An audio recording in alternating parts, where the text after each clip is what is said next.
I realize that this message is not going to be for everybody, and that it might not land in the way that it's intended to, because there are so many wounds that are activated right now, and that's part of the human experience. And so I honor wherever you are in your experience, in your journey of healing, of going deep into your wounds, of figuring out what you feel is right in the world. I shared a video yesterday about bravery, about what I think bravery is, about what I feel is happening in the world. I feel very centered about the fact that if you use your voice to speak about what you believe in, whether it's right or wrong, there is no right or wrong, but whether others think it's right or wrong, if your intention is to speak the truth and your intention is to make good in the world, a good influence in the world, and you use your voice against people, not only telling you that you're wrong, but also threatening your life, then you are brave. And I will say that for both political sides, for all religious sides, for all, beliefs, anybody that, some people are going to be like, there's evil in the world, Hitler, and blah, blah, blah. The thing is that we have to have voices in the world. The answer is not just, murder anybody who uses their voice.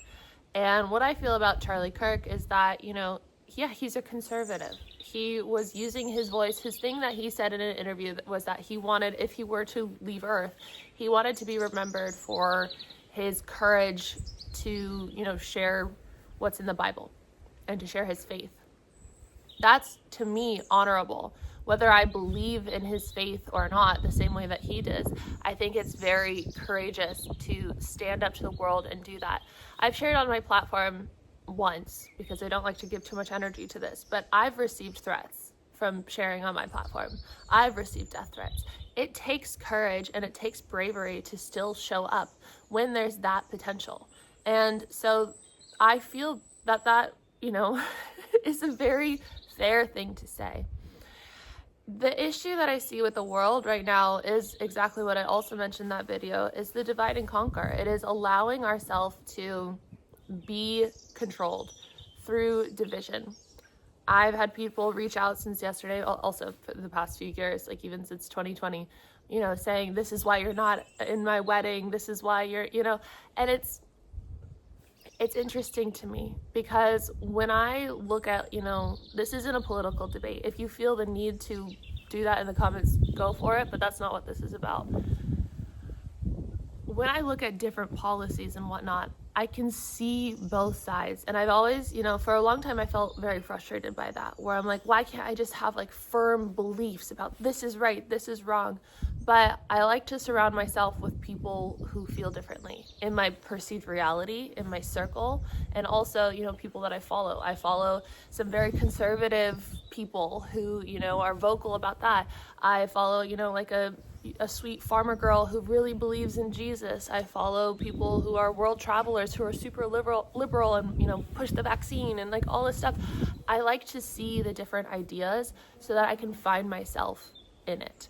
If you just surround yourself with one type of person that agrees with you all the time, you don't have that mirror of the contrast to decide where you are in it and where you're evolving.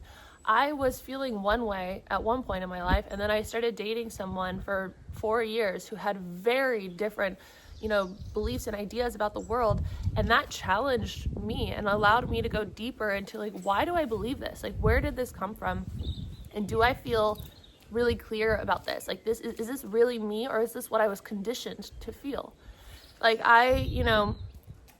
have shared this on here too, but in college, I was dating someone, and we had a shooting on my campus, and he didn't die in it. Another one of his friends did in his arms, and then a year later, he took his life because it was too heavy to carry the burden of that. And so, of course, I felt very strongly about guns, but I also didn't know the answer. I still don't know the answer. That's not my role here on Earth.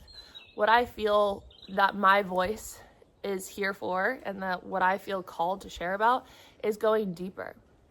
It's going deeper into the psyche, into what is wrong here. And that is, it's not the separation of ideas. That's not what I feel. I don't feel that I need to share on that. Like, you know, this Charlie was very, you know, much separating people with ideas. I don't feel that. And I also don't think that that's my purpose. I think that it's important for people to go deeper into finding their voice, into knowing what they feel, and to accepting others and loving others, even if they feel differently about you. We are not going to get to the new earth if we are hating one another, if we are, you know, telling others not to share what they feel is true and what they feel is good and what they feel is love and faith and God. So, you know, I know many people in this spiritual community who are like, you know, light and love, except when it comes to somebody who doesn't feel the same way as they do about the world. That's not love and light. Love and light is seeing someone with completely opposing views to you and saying they come from the same one infinite consciousness. Someone getting in the limelight and having opposing views as you and speaking them loudly, that can help you. If you feel the opposite way, that brings something into the light. And if you feel something is true, then in the light, the truth will come out. And so, yes, it has to be brought up. There has to be the contrast. And then eventually, in the light, in the conversation, in awareness and consciousness is the light, then the truth eventually starts to come out. But if we just say everyone should just shut up and not talk and not use their voice, we will not evolve. We will not evolve. And so I think it's very important, very, very important to acknowledge this, you know, as we move into the new earth, to acknowledge that when people are sharing what they feel, even if we don't agree with it, oftentimes, most oftentimes, unless it's like really, really evil parts of the world, they're doing it with love, and they're doing it with courage, and they're doing it with bravery. And when we can honor that and bring that into consciousness, that momentum grows on earth, right? We don't have to agree with everybody to love and accept them on their own journey. That's how I feel about this. And that's how I really felt deeply yesterday, and how it was so eye-opening to see people celebrating the death of someone who was innocent. Like, by definition, like, he didn't commit murder. He didn't do anything to deserve that outcome. But I also feel that his higher self agreed to this timeline. I feel that we have already agreed to how we enter Earth, how we choose our parents, how we decide, you know, our karmic lessons. And I do feel that we've already decided how we will leave Earth. And so I feel that, you know, as tragic as this is, on some level, he decided to leave Earth in this way because it's created such a ripple effect, and it's started conversation, and it's opened people's eyes to his message and to decide if they agree with his message or to decide if they don't, and to go deeper in that. But you will not win by fighting this with hate and by fighting this with, you know, anything but now I'm getting this throat block, with anything other than the truth. And what I feel to be the truth is love and acceptance. And so you can say, yeah, he shared about his conservative biblical views and all these things, but that's not what I feel is right in the world. And do you have the courage and do you have the bravery to stand up and to go, you know, as far as he did, and to speak what you feel in that extent in front of that many people? And if you don't, then I don't think that there's much room of an argument to say that he wasn't brave. Sure, maybe it wasn't in the way that you agreed with, but it is courageous and it is brave to stand in what you believe and to ultimately risk your life for it. I think that the world needs more people like that, on both sides, on all sides, in all beliefs. If you feel that it is right, speak about it. Speak about it, create about it, be big about it. That's my message, is standing tall in your truth and what you feel is your authenticity. I also stand tall in challenging your beliefs and your patterns and looking at where they came from and rewiring your mind so that you can see things from a place of love and acceptance, from a place of non-resistance, from a place of freedom. This is so interesting that I have this block now. I also, you know, feel like a lot of heaviness. Like yesterday was very dysregulating because of the events, because of sharing online, because of the messages. Not very many messages. Most were very loving and whatnot. But, it takes courage and bravery and a lot of your nervous system to adjust to standing in what you feel is true.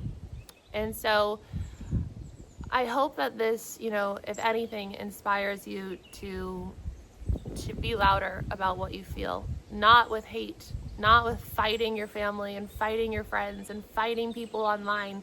This is right. That's not what I'm saying. Have your own sovereignty. Have your own message. Have your own creation. Share from a heart-centered place. The new earth is the 5D. The 5D is the heart center. The heart center is about love and acceptance, not just for people who agree with you.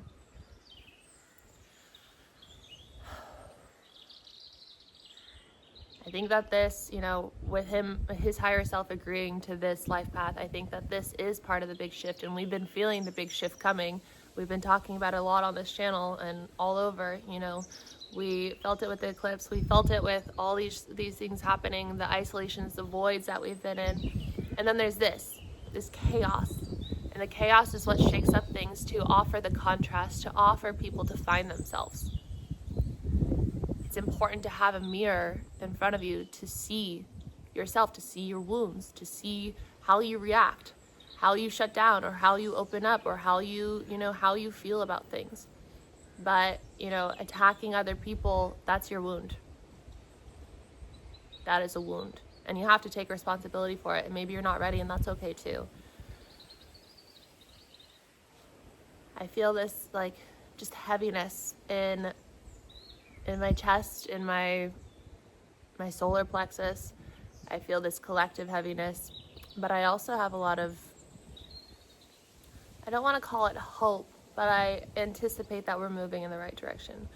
I anticipate that, people are going to be able to start seeing that people speak about what they feel like because they believe it's good. Pro-guns, they want their freedom. They want to protect their families. Not pro-guns, they want to protect children who are getting shot. People who talk about the mental health side of shootings, they're also trying to, cause good in the world. Look at the intention behind that and how much beauty there is in the world. With, with reticular activating system, what you notice starts to become bigger. The momentum of it starts to become bigger. When you notice something, you start to notice more and more of it. If you notice the good in people, there starts to become more and more of it. If you notice the love in people, there starts to become more and more in it. How beautiful is it to be in a room of people with different beliefs and to have the space to be who you are, even if others don't agree.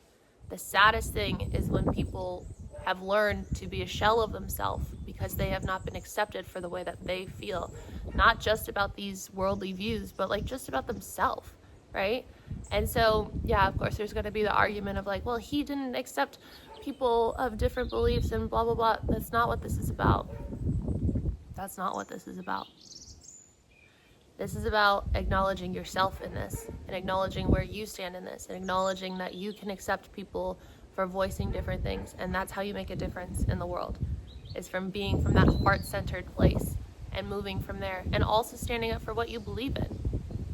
That doesn't mean not stand up for what you believe in. You can accept and love other people while standing up for what you believe in and while holding yourself strong and while moving forward from that place and creating from that place. And so, yes, I think that it was brave of him to speak his truth. I think that it was also brave of every president that we've ever had. I think it's brave of every musician that ever has existed to go on stage. I think it's brave for anybody to ever speak and create in the public eye. That is bravery to me. That is courage to me. That takes a lot to go against your patterns, to change your nervous system and to update yourself to be able to be that version of you, to be seen. I want you to be able to be seen in the world for your truth, for your authenticity, for your message, for your purpose. And that takes going against what other people have told you about yourself. That takes people not agreeing with you, people not liking your music, your creation, your voice, your message. That takes being okay with it. That takes knowing yourself and having such a strong concept that no matter what people say, you know, there's so many musicians that get bashed all day. Like, I hate your music, I hate your lyrics, I hate you, I hate your hair, I hate the way you look. It sucks when you decide to go in the public eye. It sucks dealing with that. But at the same time, it doesn't have to really suck that much. If you know yourself and love yourself and accept where people are and that that's their own journey and their own projection and the way that they feel about themselves, really, then it's a much more freeing experience here on earth. And that's how I feel we move from this into the next chapter of moving into the new earth. So hopefully that made sense. I feel like it was the same loop in different ways of explaining it, but I think that that's the one important message that I have right now for the world. I love you guys. I love being here. I love using my voice. I love challenging myself. I love changing my nervous system so that I can continue to show up in my own authentic way, even when it terrifies me, even when, you know, people don't agree with me, even when it feels like my safety is compromised. You know, like, I got a guard dog because of this. I got a guard dog after I started getting threats. The strongest dog in the world. And he's amazing. And that's how I've chosen to move forward and to continue showing up. And so I will leave you with that. Thank you guys for being here. Thank you for your love. Thank you for sharing where you are in your journey and being brave and bold and courageous in who you are and what you feel is good for the world and how you feel you're going to make an impact on the world being a better place. I'll see you in the next video. Bye.